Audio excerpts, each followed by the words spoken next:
جب پاکستان دو لخت ہوا، ملت پاکستان کا ہر فرد خواہ مشرق میں ہو یا مغرب میں ایک کرب سے گزرا، ایسا کرب جسے الفاظ بیان نہیں کر سکتے اور جسے حساس پاکستانی آج بھی پہلے دن کی طرح محسوس کرتے ہیں۔ وہ وقت، وہ لمحہ اچانک نہیں آ گیا تھا، اس کے پیچھے ایک تاریخ تھی، ایک داستان تھی، اپنوں کی اور غیروں کی۔ اپنے بھی کیسے کہ خود اپنے ہی دو ٹکڑے کر ڈالے، اور غیر تو پھر غیر تھے جو سازشوں سے، غداروں کی ملی بھگت سے سب سے بڑی مسلم مملکت کے حصے بکھرے کرنے کی پالیسی پر عمل پیرا تھے۔ جب تاریخ کا یہ لمحہ آیا، بظاہر ہر طرف بنگلہ قوم پرستی کا دور دورہ تھا، اور اس کا جادو طلباء و طالبات کے سر پر چڑھ کر بول رہا تھا۔ بھارت ہر طرح سے ساتھ تھا، لیکن جب تاریخ کا یہ لمحہ آیا تو دیکھنے والوں نے یہ بھی دیکھا کہ بنگالی نوجوانوں کا ایک بہت بڑا گروہ پاکستان کی حمایت میں میدان میں نکل آیا، سر پر کفن باندھ کر، داد و تحسین سے بے نیاز ہو کر، صرف اپنے رب کی رضا کی خاطر۔ ان کے اخلاص پر شبے کیے گئے، لیکن وہ باز نہ آئے۔ وہ ایسے تنہا بھی نہ تھے، عام بنگالیوں میں پاکستان کے حامی کم نہ تھے، لیکن وہ بے آواز کر دیے گئے تھے۔ اگر اس وقت کی پاکستان کی قیادت پاکستان کو متحد رکھنا چاہتی تو رکھ سکتی تھی، بھارت کی سازشوں کا توڑ کیا جا سکتا تھا، لیکن وائے قسمت ایسا نہ تھا، ایسا نہ ہوا۔ جو بنگالی نوجوان پاکستان کی حمایت میں میدان میں اترے، وہ اسلامی جمعیت طلبہ کی تربیت یافتہ اور سید مودودی رحمت اللہ علیہ کی فکر سے آراستہ تھے۔ ان کے نزدیک پاکستان اسلام کا قلعہ تھا، پاکستان کا دفاع اسلام کا دفاع تھا، پاکستان کے دشمن اسلام کے دشمن تھے۔ چنانچہ انہوں نے حالات ناموافق ہونے کے باوجود، پاکستانی قیادت مشتبہ ہونے کے باوجود، اپنا سب کچھ اس راہ میں لٹا دیا، اور کس شان سے لٹایا! جنگ کے دوران بھی اور جنگ کے بعد اس وقت بھی جب پاکستانی جنگی قیدی بن کر بھارت کی پناہ میں تھے۔ مجاہدین کا یہ گروہ البدر کے نام سے موسوم ہوا۔ دشمنان پاکستان نے اس متبرک لفظ کو گالی بنا دینا چاہا ہے، لیکن چاند پر تھوکنے والے کہیں چاند کو گہنا سکتے ہیں؟ یہ چاند تو آب و تاب سے چمک رہا ہے۔ ایک ایک البدر اپنا چاند سا چہرہ لیے اپنے رب کے پاس شاداں و فرحاں ہے۔ البدر البدر۔ سلیم منصور خالد نے البدر کیا لکھی ہے، تاریخ کا قرض ادا کیا ہے، اور انتصاب بھی کیا خوب کیا ہے۔ اس لہو کے نام جو پاکستان کے لیے بہا اور پاکستان میں اجنبی ٹھہرا۔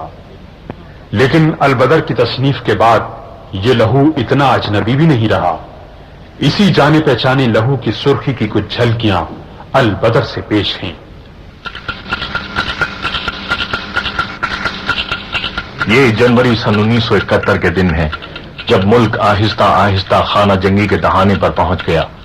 مشرقی پاکستان میں ایک مخصوص طبقے کی جانب سے بغاوت کے آثار حقیقت کا روپ دھارنے لگے۔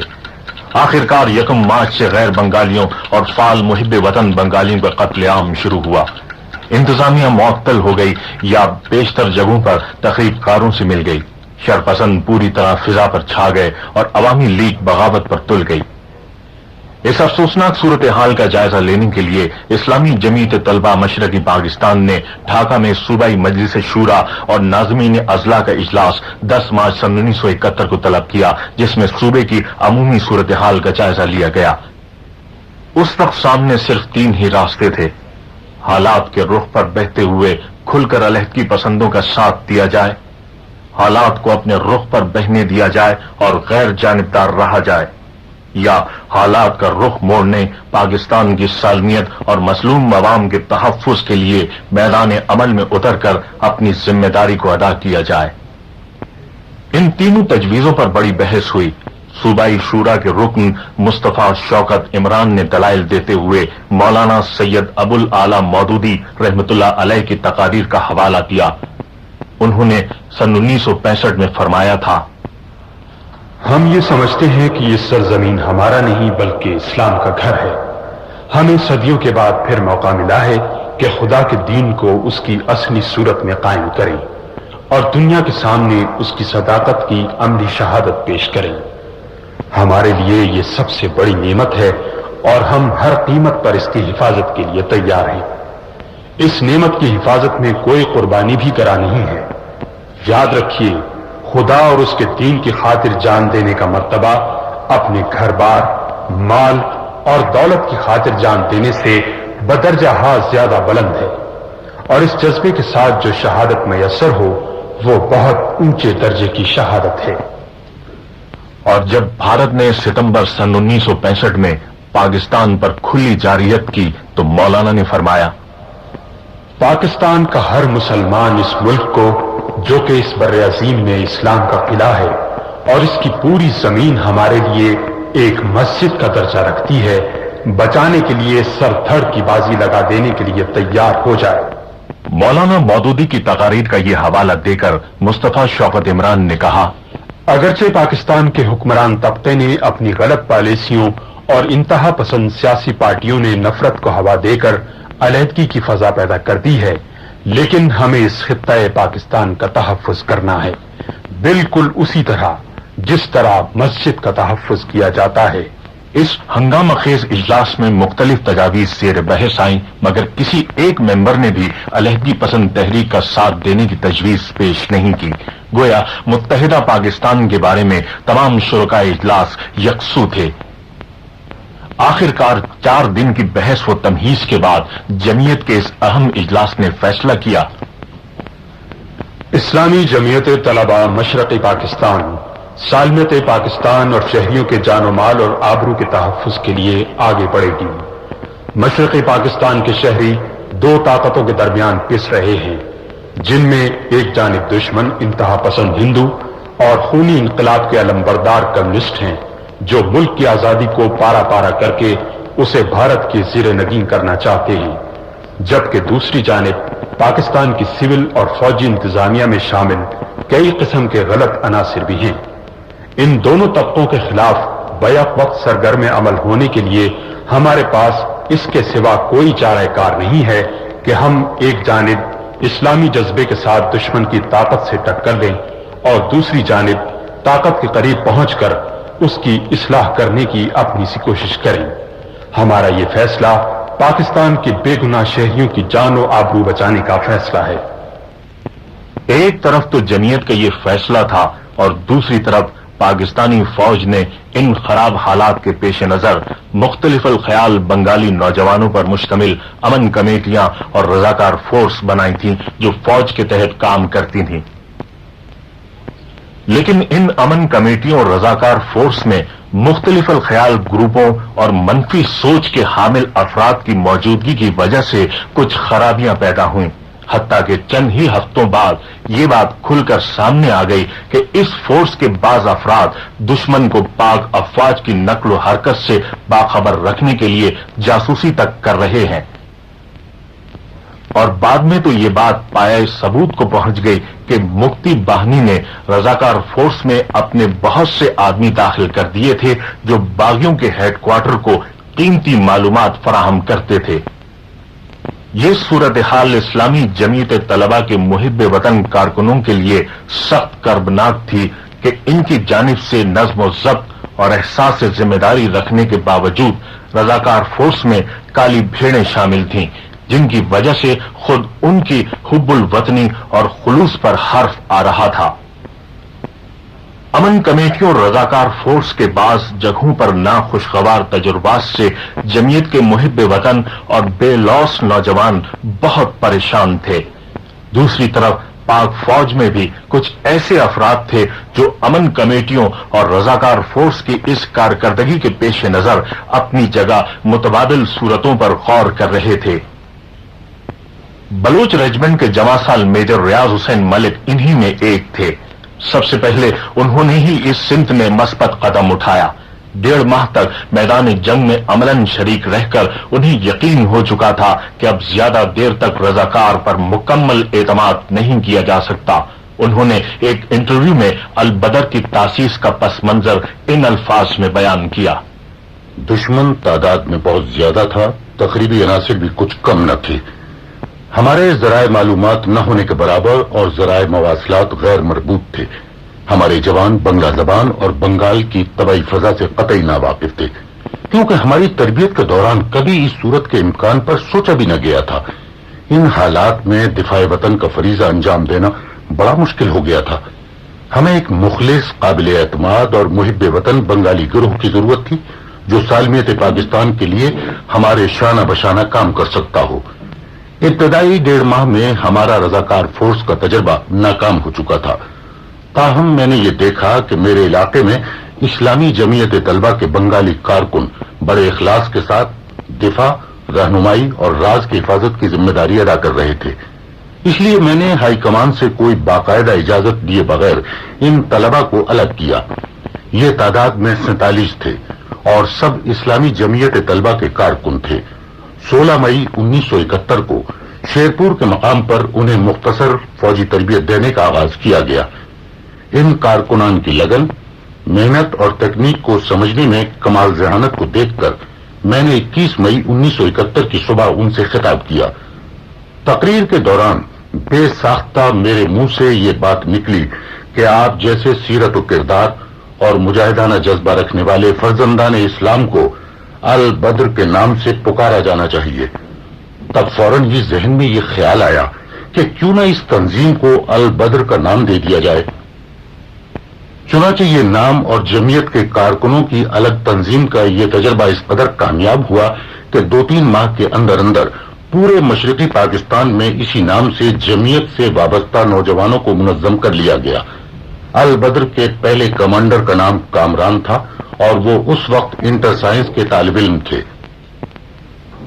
پاک فوج کی جانب سے البدر کو عسکری تربیت دی جانے لگی۔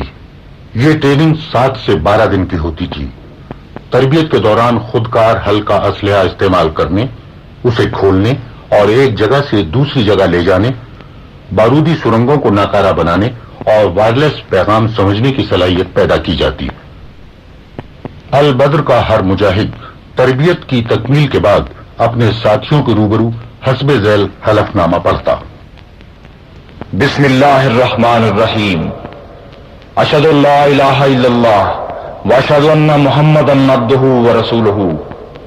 میں خدائے بزرگ و برتر کو حاضر و ناظر جان کر اعلان کرتا ہوں کہ پاکستان کی سالمیت پر آنچ نہ آنے دوں گا، پرامن شہریوں کے جان و مال کی حفاظت کروں گا، اسلام اور پاکستان کے لیے ہر سطح پر جیتے جی جنگ جاری رکھوں گا اور اپنی جان و مال کو اس مقصد کے لیے وقف کر دوں گا۔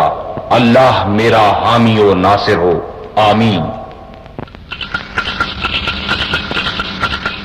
چٹاگان میں البدر کا پہلا آپریشن گروپ روانہ ہوا۔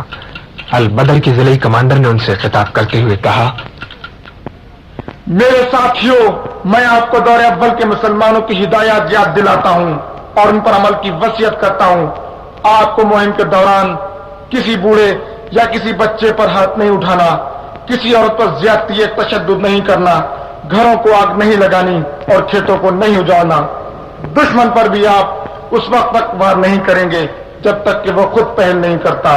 آپ کی پہلی کوشش یہ ہونی چاہیے کہ ان کو گرفتار کر لیں اور اسلحے پر قبضہ کر لیں، اور اگر وہ پوری طرح جنگ پر اتر آئے تو پھر سختی کے ساتھ پیش آئیں، ان کو ختم کر دیں یا خود مرتبہ شہادت پر فائز ہو جائیں۔ اگر آپ میں سے کوئی فرد خدا نخواستہ پکڑا جائے تو وہ استقامت کا مظاہرہ کرے اور تشدد کا کوئی حربہ اس سے ملک کی سالمیت کے بارے میں کوئی راز نہ اگلوا سکے۔ خدا آپ کا حامی و ناصر ہو۔ البدر کا نام رکھنے والے میجر ریاض حسین ملک نے بتایا، البدر نے پہلا آپریشن بھارتی سرزمین پر کیا تھا، یہ غالباً 28 مئی 1971 کا واقعہ ہے، جب میرے ضلع میں البدر کی پہلی کمپنی نے ہفتے بھر کی سرسری تربیت مکمل کر لی تھی۔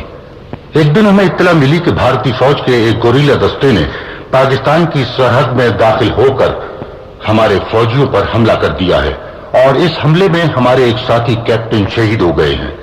میں پریشانی کے عالم میں بیٹھا یہی سوچ رہا تھا کہ اس صورتحال سے کیسے نپٹا جائے اور اس کا بدلہ کس طرح لیا جائے۔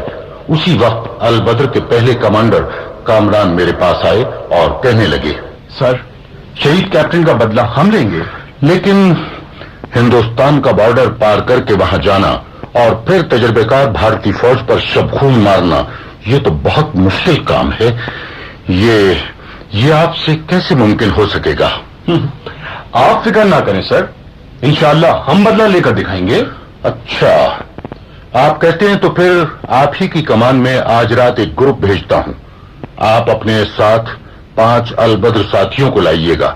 میرا صاحب، ہم چاہتے ہیں کہ آپ ہمیں ہمارا ٹارگٹ بتائیں اور کچھ حفاظتی اسلحہ بھی دیں۔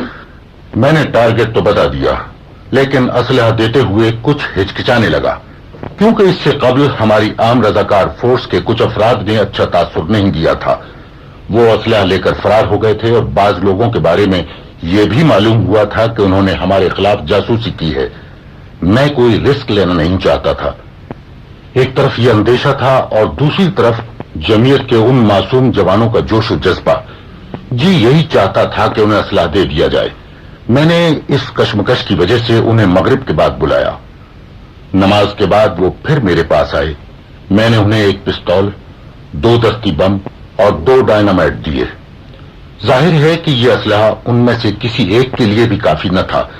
کامران نے مجھ سے کہا، میرا صاحب، اور نہیں تو ہر ایک ساتھی کو اپنی حفاظت کے لیے ایک ایک پستول ہی دے دیجیے۔ کامران کا مطالبہ غلط نہ تھا، لیکن میں اس سے زیادہ اعتماد کرنا نہیں چاہتا تھا۔ چند لمحے میں خاموش رہا، پھر نہ معلوم میرے ذہن میں یہ خیال کیسے آ گیا کہ فوراً کمرے میں چلا گیا اور سورہ یاسین کا ایک نسخہ لے آیا اور خاموشی سے کامران کے ہاتھ میں دے دیا۔ یہ دیکھ کر اس نے مزید کوئی تقاضا کیے بغیر خدا حافظ کہا اور رات کے اندھیرے میں اپنی راہ لی۔ میں ساری رات احساس جرم میں بیٹھا یہ سوچتا رہا کہ شاید ان ساتھیوں سے دوبارہ ملاقات نہ ہو سکے۔ سرحد قریب ہی تھی، اس لیے وہ سورج نکلتے ہی میرے پاس واپس آ گئے۔ میں انہیں دیکھ کر حیران رہ گیا۔ کامران نے کہا، ارے میرا صاحب، کمال ہو گیا، ہم اپنا شکار مارنے میں کامیاب رہے۔ یہ البدری شاہین سرحد پار کر کے رینگتے رینگتے بھارتی فوج کے مورچوں تک پہنچے۔ وہاں ایک ٹرک میں 2 بھارتی آفیسرز اور مکتی باہنی کے کچھ ایجنٹ اونگ رہے تھے۔ پہرے دار ٹیم بھی سو رہی تھی۔ ان کے وہم و گمان میں بھی پاکستان سے کسی گوریلا حملے کا خطرہ موجود نہ تھا۔ البدر مجاہدوں نے سب سے پہلے تو ٹرک کے گرد ڈائنامائٹ لگائے، پھر 2 البدر کیڈٹ چھلانگ لگا کر ٹرک میں سے 2 رائفلیں اٹھا کر تیزی سے نیچے آ گئے اور بڑی تیزی سے ایک بھارتی میجر اور 3 بھارتی سپاہیوں کو جہنم رسید کر دیا۔ اسی دوران ایک البدر کیڈٹ نے ڈائنامائٹ آپریٹ کر دیا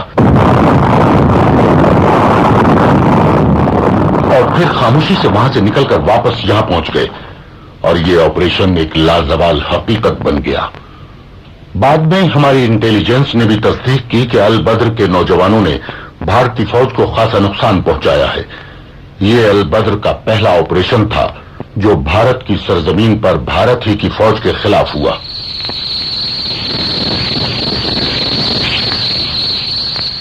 کیپٹن احسن نے بتایا کہ وہ ان کے ساتھی ضلع میمن سنگھ کے ایک جنگل میں تھے کہ ایک دن ان پر گولیوں کی بوچھاڑ شروع ہو گئی۔ یہ حملہ اچانک اور چھپ کر کیا گیا تھا، لیکن ہم ہراساں نہ ہوئے اور گولیاں چلانے والوں کی پوزیشن کا اندازہ کرتے رہے۔ ذرا ہی دیر بعد گولی چلانے والے خود گولیوں کے زد میں تھے اور اپنے آپ کو بچانے کے لیے ادھر ادھر بھاگ رہے تھے۔ ان کی اس قدر بدحواسی دیکھ کر پہلے تو میں یہ سمجھا کہ شاید پاک فوج کا کوئی دستہ ہماری مدد کو پہنچ گیا ہے اور اس کی فائرنگ نے مکتی باہنی کو بدحواس کر دیا ہے، مگر جب مکتی باہنی کو گھیرے میں لے لیا گیا تو معلوم ہوا کہ وہ ہماری فائرنگ ہی سے اتنے بدحواس ہو گئے تھے۔ یہ علاقہ ایسا تھا کہ وہ آسانی سے اپنا بچاؤ کر سکتے تھے. پاکستانی فوج اس علاقے سے بالکل ناواقف تھی. مزید پریشانی یہ تھی کہ فوج کا بنگالی حصہ غداری کر چکا تھا، لیکن اس کمزوری کے باوجود ہم ان پر قابو پا چکے تھے، اور یقیناً یہ سب کچھ اللہ کی خاص مہربانی سے ہوا تھا. اس خوفناک جنگل کے چپے چپے سے واقف ہونا لازمی تھا. میں ابھی معمے کو حل کرنے کی کوشش ہی کر رہا تھا کہ ایک طرف سے نعرہ تکبیر بلند ہوا.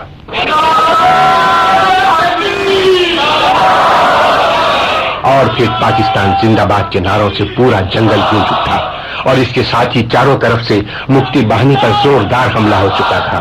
مفتی باہنی اپنے بچاؤ کی ناکام کوشش کرتے ہوئے پیچھے ہٹ رہی تھی. اب میں نے اپنے ساتھیوں کو زبردست فائرنگ کرنے کا حکم دیا، جس سے رہی سہی کسر بھی نکل گئی. وہ تقریباً 200 افراد تھے، جن میں سے 40 ہلاک یا زخمی ہو چکے تھے.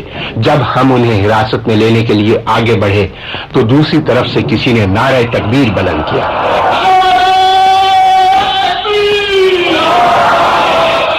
20-22 برس کا ایک نوجوان اپنے ساتھیوں سمیت تقریباً بھاگتا ہوا ہمارے پاس پہنچ گیا. اس نے بتایا کہ جب ہم لوگوں نے کارروائی شروع کی تو اس نے بھی فائر کھول دیا. اب ہماری سمجھ میں آیا کہ دشمن اتنی تعداد میں ہونے کے باوجود اتنی جلدی کیوں بدحواس ہو گیا تھا. اس کا نام قمر العالم تھا. وہ کشور گنج میں البدر کا کمانڈر اور جمعیت کا کارکن تھا. اس مہم کے بارے میں اس نے بتایا، جب ہمیں یہ معلوم ہوا کہ پاک فوج کا ایک دستہ اس جنگل کو تخریب کاروں سے پاک کرنے کے مشن پر آیا ہوا ہے تو یہ سوچ کر کہ پاک فوج اس جنگل سے ناواقف ہے اور یہاں مفتی باہنی کی طاقت بھی کافی ہے، ہم نے جنگل میں داخل ہو کر مفتی باہنی پر حملہ کرنے کا فیصلہ کر لیا. ہم دیکھ بھال کے لیے اس طرف آئے تھے کہ آپ لوگوں کو دشمن سے مقابلہ کرتے دیکھا اور ہم بھی اس لڑائی میں شریک ہو گئے. قمر بھائی، اس علاقے میں مفتی باہنی کا لیڈر کوئی بڑا خطرناک آدمی ہے. وہ کتنی ہی تقریبی کارروائیوں کی قیادت کر چکا ہے. اسے پکڑنے کے لیے کچھ کرنا چاہیے. آپ کا خیال درست ہے، وہ شخص واقعی بہت خطرناک ہے. میں خود اس فکر میں ہوں اور اسے گرفتار کرنا چاہتا ہوں. آپ اجازت دیں تو آج ہی روانہ ہو جاؤں. تم کتنے آدمی ساتھ لے جانا چاہتے ہو؟ اس کام میں میرے ساتھ ابو نذیر اور کبیر احمد ہی کافی ہیں. میں چاہتا تھا کہ وہ زیادہ آدمی لے جائے، مگر ان تینوں کی دلیری اور ذہانت کا اندازہ کر کے خاموش رہا.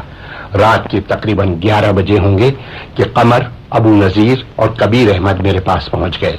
میں نے دیکھا کہ ایک چوتھا آدمی بھی ان کے ساتھ ان کی گرفت میں ہے. میں سمجھ گیا کہ چھاپا کامیاب رہا اور مفتی باہنی کا مقامی لیڈر گرفتار ہو چکا ہے. میرے پوچھنے پر ابو نذیر نے اس کی تصدیق کر دی، اور پھر میں اس لیڈر سے مختلف قسم کے سوالات پوچھنے لگا، مگر وہ کسی قسم کی معلومات مہیا کرنے پر آمادہ نہ تھا. یہ دیکھ کر میں نے اپنی رائفل کی نالی اس کے سینے پر رکھ دی. کیپٹن صاحب، میں آپ کا دشمن صحیح، مگر میں قمر العالم کا بھائی ہوں. مجھے گولی مت ماریے. کیا یہ تم کیا کہہ رہے ہو؟ جی میں سچ کہہ رہا ہوں، آپ قمر سے پوچھ لیجئے. جی کیپٹن صاحب، یہ میرا بھائی ہے. ہمارا باپ یہاں عوامی لیگ کا رہنما ہے اور میرا یہ بھائی مفتی باہنی کا لیڈر. تم نے مجھے پہلے کیوں نہ بتایا؟ اگر یہ ایک مجاہد کا بھائی ہے تو اسے گولی مارنا میرے بس کی بات نہیں ہے. ٹھیک ہے کیپٹن صاحب، اگر یہ آپ کے بس کی بات نہیں تو اسے مجھ پر چھوڑیں. سنو، تم اگرچہ میرے بھائی ہو مگر اس وقت معاملہ پاکستان کی سالمیت کا ہے. پاکستان جس کی حیثیت ہمارے لیے ایک مسجد کی سی ہے، اگر تم اس مسجد کو نقصان نہ پہنچانے کا وعدہ کرو تو تمہیں چھوڑ دیا جائے گا، ورنہ یہاں غزوہ بدر کی تاریخ دہرائی جائے گی اور اس مسجد کی حفاظت کرتے ہوئے کوئی رشتہ میری راہ میں حائل نہیں ہوگا. قمر کا بھائی خاموش تھا. غالباً وہ علیحدگی پسندوں کے دیے ہوئے نعرے سے دست بدار ہونے کے لیے تیار نہ تھا، یا شاید اپنے بھائی کے جملوں پر اسے یقین نہیں آ رہا تھا. آخر وہ اس کا بھائی تھا. ذرا دیر بعد اس نے انکار میں سر ہلایا اور اس کے ساتھ ہی گولی اس کے سینے سے پار ہو گئی.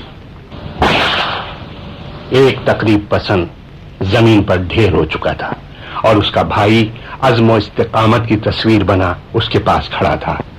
اور پھر وہ آنکھوں میں آنسو لیے میرے سینے سے لپٹ گیا. میں خود اس سارے منظر کو دیکھ کر